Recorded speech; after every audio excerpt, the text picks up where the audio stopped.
कक्षा 7 की गणित में हम प्रश्नावली 1.3 पूर्णांक का प्रश्न नंबर 6 आज हल कर रहे हैं। तो एक कक्षा टेस्ट में प्रत्येक सही उत्तर के लिए धन 3 अंक दिए जाते हैं। यानी आपका कोई एग्जाम हो रहा है, उसमें जो भी क्वेश्चन है उसमें आप अगर कोई सही करते हैं तो उसमें 3 अंक मिलते हैं, ठीक है ना। और प्रत्येक गलत उत्तर के लिए ऋण 2 अंक दिए जाते हैं, यानी नेगेटिव मार्किंग है। अगर आप कोई उत्तर गलत कर दिए हैं तो 2 अंक काट भी लेंगे वो, यानी ऋण 2 अंक दिए हैं, ठीक है। और किसी प्रश्न को हल करने का प्रयत्न ना करने पर कोई अंक नहीं दिया जाएगा। अगर आपने छोड़ दिया है तो उसमें कुछ भी नहीं ध्यान दिया जाएगा, मतलब कोई भी अंक नहीं मिलेगा। अब क्या हो रहा है कि राधिका ने 20 अंक प्राप्त किए। अब राधिका नाम की कोई लड़की है, वो परीक्षा दे रही है, उसको कुल जितने भी प्रश्न है उसको हल किया, उसको कुल टोटल 20 अंक मिले हैं। यदि उसके 12 उत्तर सही पाए जाते हैं, 20 तो उसको नंबर मिले हैं, लेकिन ये कॉपी जब चेक की गई तो पता चला 12 उत्तर सही हैं।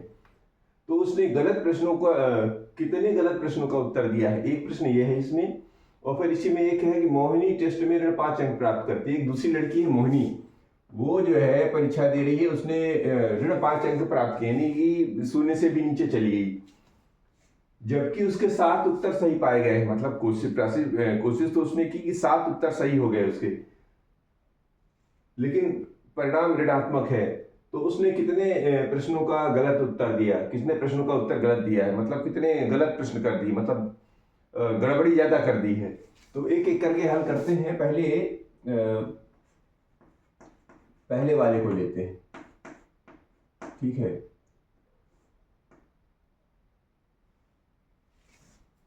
अब पहले हल करते हैं, फिर एक एक को उठाते हैं, ये करते हैं। तो सही उत्तर के लिए अंक यहीं पर लिख लो। पहला, सही उत्तर के लिए अंक, सही उत्तर के लिए अंक। सही उत्तर के लिए कितने दिए जाते हैं? धन 3, ठीक है जी। ये धन 3 लिख दीजिए, क्योंकि चिन्हों के साथ हल करना है अपने को, पूर्णांक हल करना है, इसलिए चिन्ह भी लगाए हैं यहाँ पर, ठीक है। और गलत उत्तर के लिए गलत उत्तर के लिए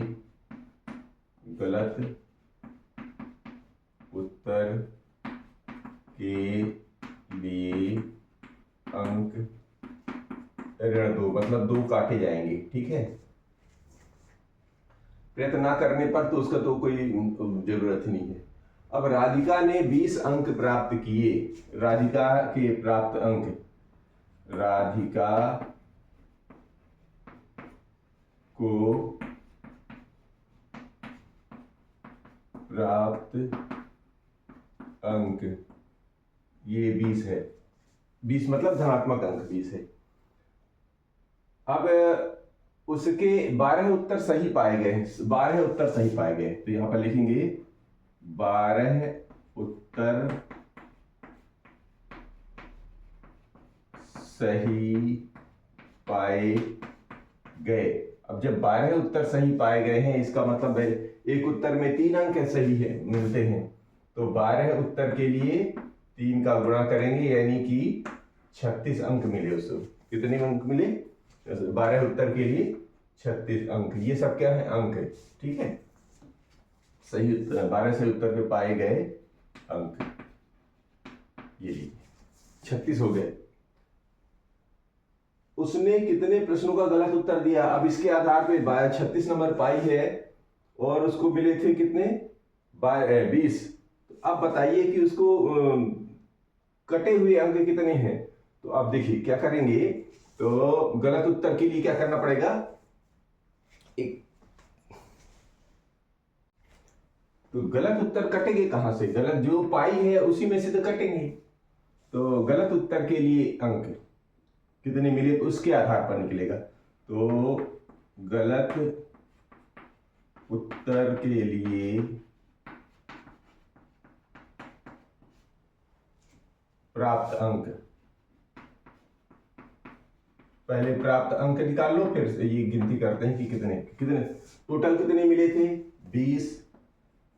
और गलती की और सही उत्तर के, अब जितना मिला है इसका मतलब इसी में से तो कटे होंगे, जितना सही करी होगी उसी में से तो काटेंगे। तो 20 में से 36 गए, बने ऋण 16, यानी ऋण 16 अंक उसके जो है कट गए, मतलब 16 अंक कटे हैं, मतलब ऋण 16 मिला है। अब वो कह रहे हैं कि कितने प्रश्नों का, अभी देखो एक गलत प्रश्न के लिए है एक सही, यहां लिख लीजिए एक सही और एक गलत, ये तो अब कितने गलत होंगे, तो क्या करेंगे,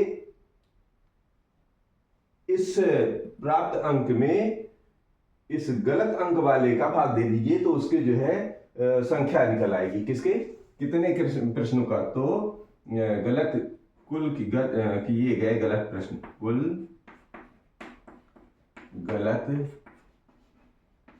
किए गए प्रश्नों की संख्या, मतलब वही तो पूछ रहे हैं कितने गलत किए गए हैं, ये कितने प्रश्नों का गलत उत्तर दिया, मतलब गलत प्रश्न कितने किए उसने, तो ऐसे करेंगे, संख्या क्या हो जाएगी, इस ऋण 16 में इस ऋण 2 का भाग दे दीजिए, इस ऋण 2 का, क्योंकि एक गलत उत्तर के लिए उसको 2 अंक कट रहे हैं, यानी ऋण 2 में अंक प्राप्त कर रहे हैं, तो क्या होगा, भाग देंगे, इसका मतलब ऋण 16 में ऋण 2 का भाग दे देते हैं, ऐसे करते हैं ना, तो ऋण से ऋण कैंसिल हो जाता है और 2 अट्ठे 16, धन 8, ठीक है ना, धन 8 मतलब 8, तो कितने गलत प्रश्न किए गए थे, तो उसने कुल 8 गलत प्रश्न किए, पहले का प्रश्न कितने गलत उत्तर दिया, कुल 8 प्रश्न गलत उत्तर दिए, तो यही आंसर यहां पे लिख दीजिए,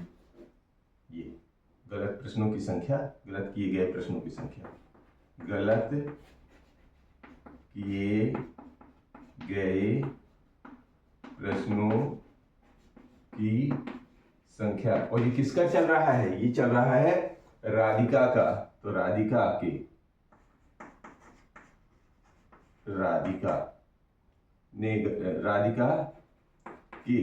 गलत किए गए प्रश्नों की संख्या ये रही। अब इसको मिटा के इसका करें, मोहिनी का भी निकाल लेते हैं पर,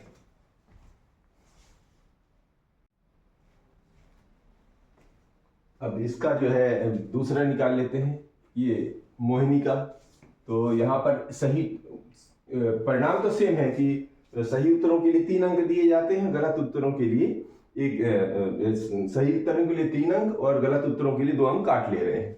तो शुरू करते हैं, मोहिनी ने कितने अंक प्राप्त किए, तो मोहिनी के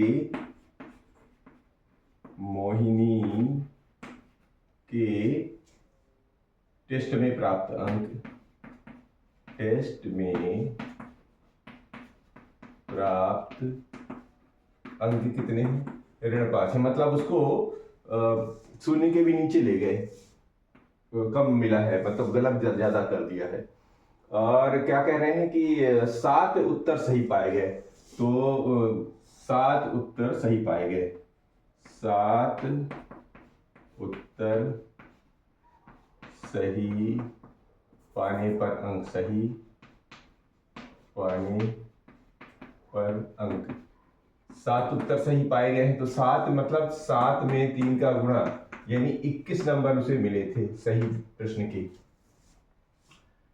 ठीक है। अब कितने पूछ रहे हैं, कितने गलत उत्तर दिए, तो क्या करेंगे, जितने प्राप्त हुए हैं उसमें भी ये कट जाएंगे, कैसे कटेंगे जरा देखिए, तो गलत प्रश्न के अंक, गलत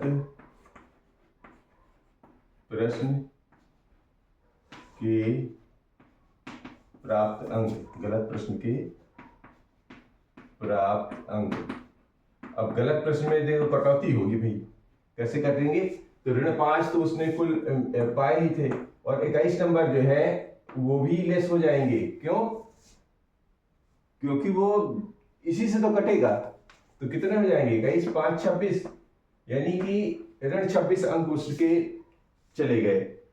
अब ऋण 26 अंक चले गए, तो अब ये क्या करेंगे कि पता करो कितने गलत उत्तर दिए हैं, तो गलत उत्तरों की संख्या निकाल लो, तो हो जाएगा गलत उत्तरों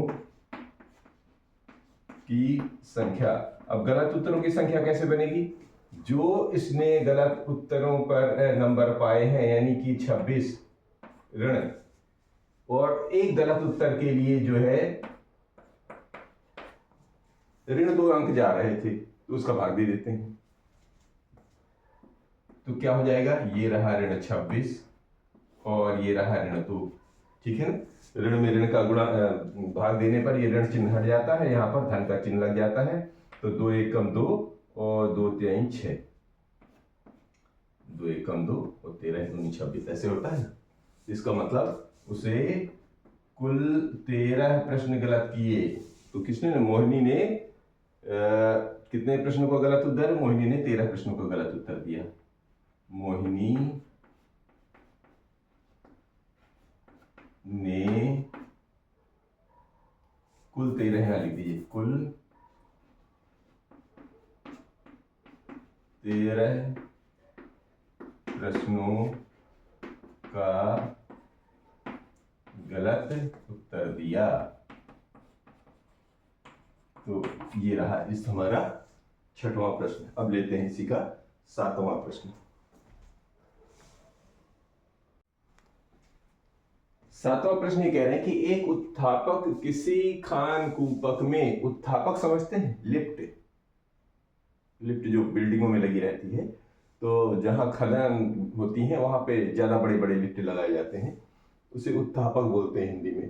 तो एक लिफ्ट यानी उत्थापक किसी खानकूपक, खानकूपक मतलब वही माइंस जहां पर ब्लास्ट कर करके बहुत सारे खनिज निकाले जाते हैं, है ना। तो खानकूपक में 6 मीटर प्रति मिनट की दर से, मतलब वो जो लिफ्ट है वो 1 मिनट में 6 मीटर नीचे जाती है, या ऐसा समझ, खानकूपक नीचे ही तो जाता है, खान नीचे, खदान जमीन के नीचे होती है, तो वो नीचे की तरफ कितने, 1 मिनट में 1 मिनट में 6 मीटर नीचे की तरफ जाता है। यदि नीचे जाना भूमि तल से 10 मीटर ऊपर से शुरू होता है, अब ये जो लिफ्ट लगी है वो जमीन के तल से 10 मीटर ऊपर फिट है, ठीक है, वहां से इसकी काउंटिंग होती है। तो ऋण 350 मीटर पहुंचने में कितना समय लगेगा। देखिए जी, पूर्णांकों में आपने पढ़ा है धन का मतलब होता है ऊपर की तरफ, और पूर्णांक में धन, ऋण का मतलब नीचे की तरफ। तो दरअसल इसका फोटो बनाते हैं कि कैसा बनता है ये, तो तब इसका हल स्पष्ट होगा कि कर क्या रहे हैं। एक ये जमीन मान लेते हैं, ये रही जमीन, ये जमीन तल, ठीक है, ये जमीन तल मान लेते हैं यहाँ पर, और यहाँ पर लिफ्ट लगाते हैं। जमीन तल मतलब 0 मीटर, 0 मीटर, यहां से इसकी काउंटिंग होनी है। और लिफ्ट कहाँ लगी है, यहां लगी है, यहां लगी, और ये है 10 मीटर, यानी कि यहां से यहां तक की दूरी जो है, ऊंचाई या दूरी समझ लो, ये 10 मीटर लगी है लिफ्ट, ठीक है, LIFT, लिफ्ट या उत्थापक हिंदी में बोल दीजिए, उत्थापक यहां पर फिट है, ठीक है। अब ये कह रहे हैं कि वो, अब लिफ्ट तो यहीं से चलेगी ना ऊपर से, और वो 10 मीटर ऊपर है। अब वो कह रहे हैं 350 यानी 350 मीटर नीचे, ऋण नीचे, नीचे ऊपर की तरफ तो जा ही नहीं रही, वो कहाँ जा रही है, लिफ्ट इधर आ रही है, और यहाँ कहीं 350 है, ठीक है, जमीन है, और ये है नीचे की तरफ 350 मीटर, ठीक है, यहां पर आना है उस लिफ्ट को इतनी दूर तक। तो यहां से यहां तक की दूरी कितनी हो गई, यहां से यहां तक हो गई 350, एक्चुअल चला कितना, ये 350 मीटर ही चल रहा है ना, 10 मीटर तो ऊपर, और 0 से अगर चलेगा तो 350 नीचे, 350 नीचे पहुंचना मतलब ये 0 से नीचे पहुंच रहा है। इतनी चीजें हो गई, अब क्या करना है, तो नीचे जाना भूमि तल से 10 मीटर ऊपर से शुरू होता है, शुरुआत ही यहीं से कर रहे हैं। अब देखिए यहां से यहां पहुंचने में लगा समय ज्ञात करना है, तो अब आप जो जो दिया है वो लिख लो। तो यहां पर लिखेंगे, सबसे पहले क्या दिया गया है, कूपक 6 मिनट प्रति मिनट की दर से नीचे जाता है, तो लिख देंगे उत्थापक, उत्थापक के नीचे जाने की दर कितनी है, 6 मीटर प्रति मिनट, 6 मीटर प्रति मिनट की दर से तो वो चलता है। ठीक है, नीचे जाएगा तो उसी दर से ऊपर भी आएगा। अब और क्या कह रहे हैं, भूमि तल से 10 मीटर ऊपर फिट है, तो उत्थापक की जगह, उत्थापक की जगह यानी कहां पर है, वो भूमि से 10 मीटर ऊपर, भूमि तल से 10 मीटर ऊपर। ठीक है, भूमि तल 0 मीटर पे रहेगा, तो 10 मीटर ऊपर यानी कि 10 मीटर। ठीक है, और लिफ्ट को नीचे जाना है, कहां पर, 350 मीटर पे। लिफ्ट कहां जाना है, नीचे, लिफ्ट के को नीचे जाना है, कूपक में लिफ्ट की को जाने की जगह, कूपक यानी कि खदान में लिफ्ट या उत्थापक लिखो आप यहां पर, उत्थापक के पहुंचने की दूरी। देखिए, वो जा नीचे रहा है लेकिन दूरी चल कितना रहा है, 350 मीटर ही चल रहा है। ठीक है ना, कूपक में उत्थापक के पहुंचने की दूरी कहां से जाएंगे, जमीन तल से।